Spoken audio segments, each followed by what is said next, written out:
আজকে রান্না করব আলু বেগুন আর কুমড়ো বড়ি দিয়ে পাঙ্গাস মাছের ঝোল। উফ, খেতে তো অনেক মজা হবে। হয় আজকে তরকারিটা বেশি স্বাদ হবে, কারণ এই যে কুমড়ো বড়ি আলু বেগুন আর পাঙ্গাস মাছ, তাহলে তো স্বাদ হবেই। আর এই পাঙ্গাস মাছের সাথে যদি এই কুমড়ো বড়ি থাকে তাহলে তো কোনো কথাই নেই, সবাই পছন্দ করে। তো যে কুমড়ো বড়িগুলো কিন্তু আমি লাল লাল হয়ে বাইজে লিছি। তো এই দেখেন আমার কুমড়ো বড়িগুলো কিন্তু সেই সুন্দর হয়ে ভাজা হয়েছে। তো এখন ওই কড়াতে তেল গরম হয়ে আবার ওই যে পাঙ্গাস মাছগুলো বাইজে নেব। তো 4 পিস পাঙ্গাস মাছ কাল্লা নিয়ে যা 2 পিস চাহা লিছি। আমার বাড়ি 2জন মানুষজন জন্য আমি যে 4 পিস মাছ লিছি। তো এই যে লাল লাল হয়ে ভাজা কিন্তু হয়ে গেছে। আর এখন এই যে বাটা মশলাগুলো আবার কিন্তু কষাই নেব। আর এই বাটা মশলার তরকারিগুলো একটু বেশি স্বাদ হয়।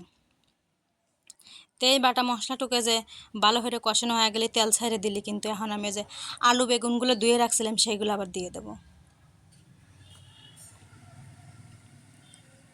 আর এই আলু বেগুন কিন্তু ভালো করে কষাবো।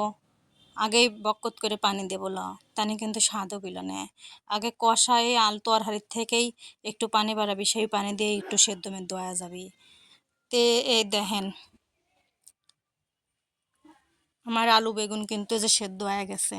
এই ধান পানি ছাড়িয়ে দিছে, কিন্তু আমি 1 ফুটটাও পানি দিছিলাম না।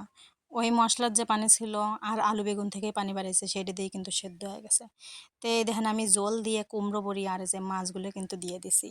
আর এই কুমড়ো বড়িগুলো কিন্তু একদম আমান আমান রয়েছে, একটুও ভাঙে নাই। চাচামা,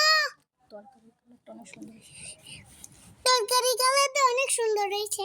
হ্যাঁ, এই দেখেন আমার তরকারির কালারটা কিন্তু অনেক সুন্দর হয়েছে, আর খাতেও সেই স্বাদ লাগছিল।